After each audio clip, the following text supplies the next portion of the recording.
Chalanom chýba presne to skutočná skúsenosť s reálnym životom. Dievčatá a baby sa chcú proste odprezentovať, akože vo veľkom štýle. Im ide len o to, aby sa proste odprezentovali. Čiže strátili sa trochu také vnútorné hodnoty.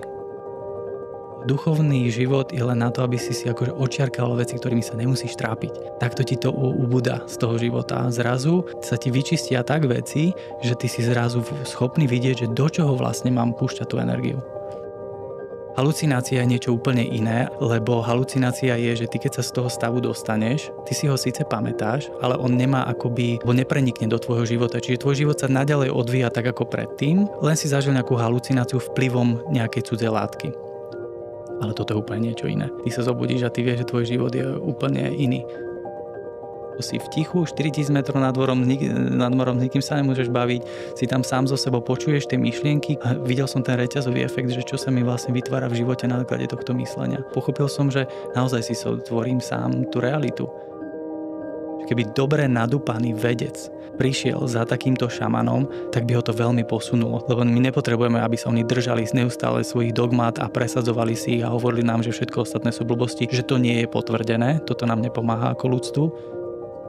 Dnes si ľudia myslia, že my nevieme, čo je po smrti. Naopak my to vieme už veľmi dobre. Keď raz odtiaľ to odídeš, že zomreš a odídeš, tak skutočne to materiálne ťa absolútne nebude zaujímať, lebo si napojený na úplne vyššie vedenie a ty si sem prišiel, lebo si to tu chceš užiť. Milovanie ako proces je možný v tých fyzických telách len tu. Tak si uži všetko, čo ti ten tvoj film od toho ducha ponúka.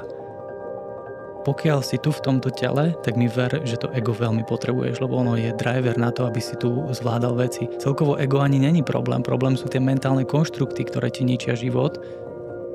Je to, čo je tu, sa tu žije veľmi ťažko a to je vedomo ten život žiť. Konečne vchádzame evolučne do takého duchovného rozvoja, že si to ľudia začínajú uvedomovať len preto, lebo sme v prúseri. My sme mentálne v prúseri. My máme akože tu trable.